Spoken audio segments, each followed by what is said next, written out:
na dieta, quando a gente pensa em superávit calórico que a gente vai colocar, qual seria mais ou menos esse superávit? Seria um superávit, por exemplo, eu tô muito magro, posso chegar sentando o dedo, uns 500 calorias, 600, 700, 1000 calorias? Ou será que para se crescer seco a gente tem que ser um pouco mais pé no chão? Eu tenho uma frase. A pressa é inimiga da definição. Quanto mais rápido você tentar perder peso, menos definido você vai ser. Você vai perder massa muscular no processo. Quanto mais rápido você tentar crescer, né, você também não vai ficar definido, porque você vai engordar muito rápido. Então, qual que é a minha dica? Na hora que você vai... Como que eu faço com um aluno? A gente sempre inicia chutando para menos. Porque para menos, você vai passar uma semana que de repente você não ganhou o peso. Tudo bem. Só que na segunda semana você vai ganhar um pouquinho, né? E aí você vai mantendo isso. Ou seja, a primeira dieta, ela é um chute. Certo, e é fogo falar isso, porque o cara fala assim, pô, quer dizer que eu vou lá pra você chutar o negócio? Tipo, não, esse cara aí vai pra casa. Mas mês que vem eu vejo o que aconteceu. Não, lógico que é um chute em cima de matemática. Sim, lógico. Né? Então existe ali uma equações, existem contas, existe a calorimetria indireta e tal. E aí você faz aquelas contas, só que a primeira dieta é um chute. Sim. É um chute embasado, mas aí você é conservador nesse chute. Você coloca pra você errar pra menos. Então do tipo, poxa, eu fiz todas as minhas continhas aqui e deu 3.000 calorias por dia pra eu manter meu peso. Se eu sou um cara que tem tendência a engordar, então começa com 3.000. Sem superávit. Uma norma sem calórica superávit mesmo. Em teoria, porque às vezes pode ser que ali já é um superávit, porque essa conta é genérica. O primeiro mês eu não ganhei nada. Poxa, beleza. Então a gente entende que ali tá, não precisa ser um mês, tá? Às vezes umas 2 semanas já é o suficiente para ver. Então passou 2 semanas, não mudou nada. Eu acompanho os resultados dos meus alunos a cada 15 dias, eu peço uma atualização, justamente por isso. Então passou 15 dias, não aconteceu nada, então eu vou entender que aquilo realmente é uma norma calórica. Ainda que pode acontecer dele ganhar um pouquinho de músculo, perder um pouquinho de gordura, tal, pode acontecer, mas vamos entender que não, ficou estagnado. Então eu vou ali e subo, por exemplo, 200 calorias, 300 calorias, normalmente de carboidrato, porque proteína e gordura já está acertado. Então você vai lá e sobe, e observa. Opa, passou aí mais 2 semanas, ganhou meio quilo. Tá bom, mantém. Passou mais 2 semanas, estagnou agora. Então aumento mais 200 calorias, 300, 100, depende muito da resposta que tá dando. Sim. Entende? E aí quando você vai indo conservador, é melhor. Por exemplo, se você pegar um iniciante e colocar uma dieta normocalórica nele, que tá começando ali, ele vai ganhar massa muscular e o percentual dele vai cair. Sim, com certeza. Entendeu? Ele vai passar, por exemplo, de 70 para 74 quilos e o percentual dele passa de 18% para 14%. Porque ele não perdeu gordura. Só que como ele ganhou músculo, sem ganhar gordura, aí ele diluiu aquela gordura. Com certeza. Quando você vai pegando, por exemplo, um intermediário, aí isso, quando você coloca uma norma calórica, às vezes não funciona. Ele fica estagnado. Sim. Então no iniciante funcionou, no intermediário não. Então o intermediário meio que precisa do superávit. Intermediário pra cima você pode ser mais agressivo porque ele já tem mais experiência de treino, já tem um metabolismo melhor. Já ganhou músculo, Sim. Então vai ser mais difícil, eu preciso de algum artefato pra fazer ele ganhar músculo. Então de repente eu vou ali e jogo 300 de superávit. Então ele vai passar de 70 quilos, por exemplo, do jeito que ele tava já, intermediário, pra 73, 74. Mas às vezes o percentual vai manter. Ele tava em 14% e ficou em 14%. Sim. Porque ele ganhou um pouquinho de gordura, mas ganhou músculo e no final fechou a conta. E estratégias de dieta. E quando você vai pro avançado, aí você precisa ser um pouco mais ousado. Sim. Então assim, norma calórica para um avançado de jeito nenhum. Sim. Você já vai partir, por exemplo, de 300 calorias e aí você vai observar. Não deu certo? 500, 700, 800, 1.000. Eu já trabalhei com aluno de 1.000 calorias de superávit. Tipo, você fala, 1.000 esse cara precisa. Sim. E não tava ganhando muita gordura. Lógico que era uma genética mais ímpar, né? Eu já fiz 1.000. Eu já fiz 2, 3.000 já. 1.000 a mais, você fala. De superávit. Sim. Então, aí depende muito do metabolismo da pessoa e do estágio de treino que ela tá. Exatamente. Também tem questões de uso de esteroides também, Sim. né? Então, a pessoa já tá há muito tempo usando esteroides, ela já é muito avançada, né? Então, tem muita força, treina muito, tem uma rotina muito boa, batida a dieta certinha, né? Sim. O Márcio falou assim aqui no chat, falou que dá muito medo do pâncreas voltar. Esse é o medo talvez, de todo mundo que foi obeso, né? E também o medo de quem é magro, que não tem medo de fazer cutting, é inverso. Tem que entender o seguinte, você, no processo de bulk, quando você já é intermediário, avançado, você vai ganhar gordura e a sua linha de cintura abdominal tende a ficar pior. Quem não aceitar isso, não consegue evoluir o corpo. Sim. Entendeu? Eu digo por experiência própria, por exemplo, eu fui obeso. Então, poxa, lógico, deu um maior trabalho pra perder. Eu não vou querer ganhar de novo. Sim. Entendeu? Só que enquanto você não joga o jogo, e a regra do jogo é essa, você fica estagnado. Aí você ganha 2 quilos, aí você tira uma caloria da dieta, opa, já ganhei uma barriga, tá me incomodando. Então assim, o cara fica ali estagnado. Agora, não, vamos ganhar 10. Vai ganhar barriga? Vai. Mas a hora que você secar, você vai perder essa barriga muito mais fácil do que a primeira vez. Porque tem que pensar isso. Se você perdeu uma vez num cenário catastrófico, massa muscular baixa. Mas é catastrófico. Insulina ruim, testosterona ruim, destreinado. E você conseguiu? Você acha que você não vai conseguir agora que você treina bem, tá engajado, já come bem? Então você não precisa ter medo, vai dar certo. Só que você tem que aceitar. Putz, depende desses 4 meses que eu vou fazer de bulk, não vai ficar legal a minha linha de cintura. Não vai ficar. Eu vou ter que entender isso.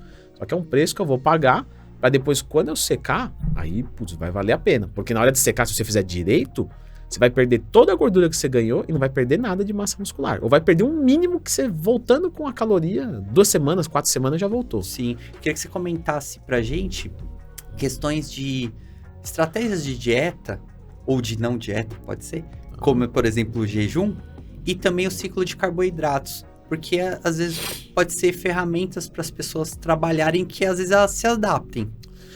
O pessoal fica buscando um estilo de dieta que vai querer ser seco. Então, por exemplo, vou fazer jejum, porque eu queimo gordura durante o jejum e ganho massa muscular durante a alimentação. Não vai acontecer isso. Entendeu? Então, assim, você pode fazer o jejum, pode, ainda que o jejum para o ganho de massa muscular não é bom.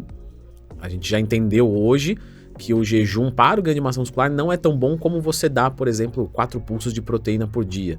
Ao acordar, 4 horas depois, 4 horas depois, 4 horas depois. Então isso a gente entende como mais hipertrófico, mais anabólico. Isso é muito notável na prática também. Né? Quando você vai pensar, então, no jejum, até tudo bem você fazer, mas ele não vai representar nada no ganho de massa muscular e perda de gordura como uma estratégia diferente. Ele é só um jeito de comer diferente. Putz, eu me adapto muito bem comendo 3 vezes por dia, ficando 16 horas em jejum. Se for outro modelo de dieta, eu não faço. Tá bom, então faz esse. Mas geralmente o pessoal vai ter que comer mais calorias e é mais fácil não dar conta. Porque vai ter que comer vai ter que comer o mesmo tanto de caloria. A comida vai ser a mesma, só que você, em vez de você dividir em 16, 18 horas, você vai dividir, por exemplo, em 8. Então isso vai ser desgastante. Com certeza. Né? Tem gente que dá conta e tal, mas... Geralmente o jejum é pela manhã. Então, você emenda do jejum da noite, né? Então, você ficou ali muito tempo em jejum e depois o resto do dia, geralmente você vai descontar lá na noite antes de dormir. Pode piorar o sono. Pode piorar o sono. Tem pesquisa que mostra que quando você vai olhar a distribuição calórica, tem mais longevidade quem comeu mais durante o dia e tarde do que à noite. Certo. Então, as 3.000 calorias, só que eu comi mais de manhã e de tarde e os outros indivíduos comeu mais à noite. Teve uma expectativa de vida menor. Interessante, né? É verdade. Difícil dizer por quê, mas aparentemente sim. Talvez porque nosso corpo já evoluiu assim desse modo, né? Sempre o sono comendo piora, durante o dia. Né? Aí... Você fica mais hipoativo à noite, então de repente a sua insulina trabalha mais para conseguir controlar. É que a gente tem luz artificial hoje. Mas isso é coisa de 150 Sim, anos. Ontem. É de ontem. A evolução do do corpo é de ontem. Então, talvez o corpo já esteja adaptado a esse tipo de rotina, né? Bom, mas o ciclo... isso. O jejum, então, assim... Esquece. Não faz diferença. Tá bom. Não faz diferença. E se for fazer, é pra pior. Ainda dá pra considerar isso. Sim. Agora, quando você vai pensar no ciclo de carboidratos, tem 2 modelos.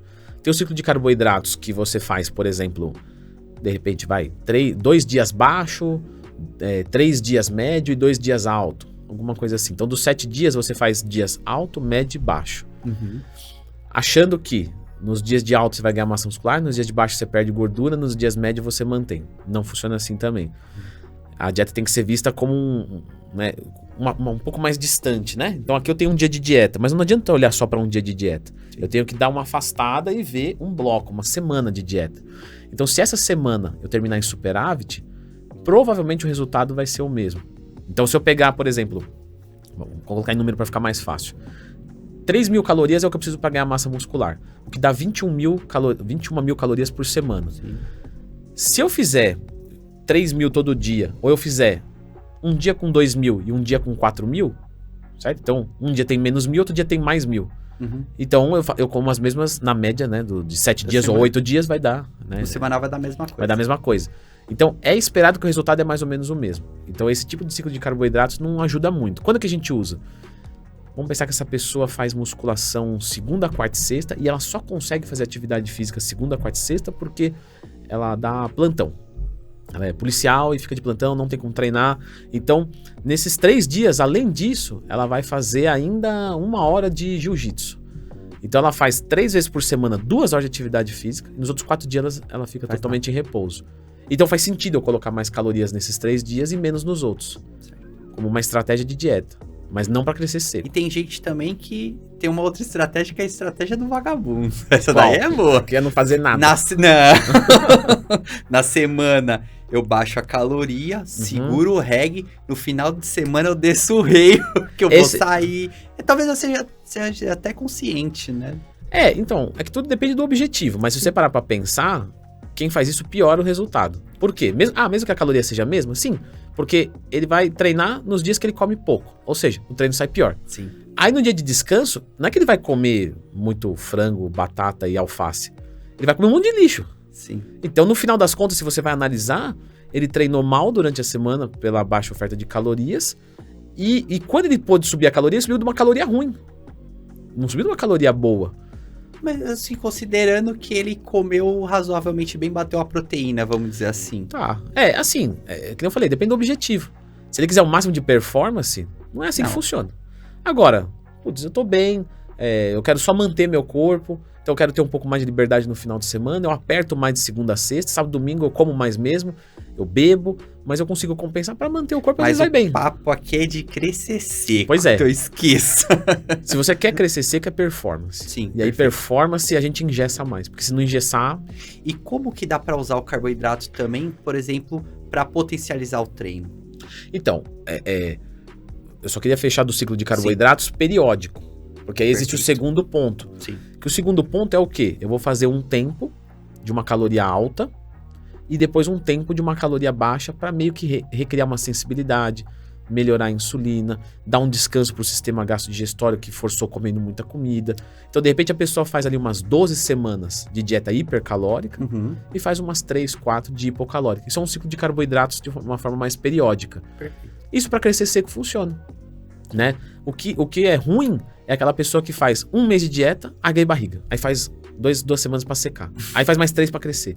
Então fica uma coisa... Então tem que separar um bloco bom pra você conseguir progredir. Vamos pensar, mínimo... É difícil falar mínimo, mas só pra generalizar, não ficar sem resposta. Vamos pensar, mínimo 12 semanas. Então mínimo 3 meses de caloria alta. Aí depois você pode fazer 3 semaninhas de caloria baixa, que já dá uma limpada, e aí você volta novamente. De novo, perfeito. Aí o ciclo de carboidratos pensando em performance, para que eu ganhe mais muscular, mas assim, potencialize o meu treino. Seria interessante?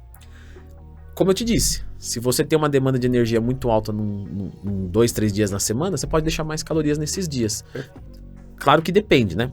Vamos falar aqui só pra... É que eu queria que o pessoal entendesse, não copiasse. Porque de repente a pessoa fala, legal, eu sou a pessoa que treina e faz GIL, e eu treino pela manhã. Então, mas aí pela manhã, se você mandar aquela caloria alta naquele dia, não vai chegar. Não, tem que chegar antes, um dia antes. Então aquela pessoa, ela faria a caloria alta um dia antes. Perfeito. Pra no outro dia ela treinar muito bem, e aí depois ela tem 2 dias pra se recuperar, que a caloria pode ser um pouquinho mais lenta. Então tudo depende do momento do treino. A caloria deve subir quando antecede o treino, principalmente. Sim, 8 horas. 8 horas é um tempo mínimo, bom. Né? Mínimo, 8 horas pra uma refeição. Sim. Né? Você não vai comer às 4.000, 8 horas antes. Sim. Então, um dia antes, se você treina pela manhã. Agora, se a pessoa treina pela tarde, aí sim. Ela treina 6 horas da tarde. Então ela acorda 8 horas da manhã, ela vem carregando bem, treina bem, come bem, acabou o dia. Perfeito.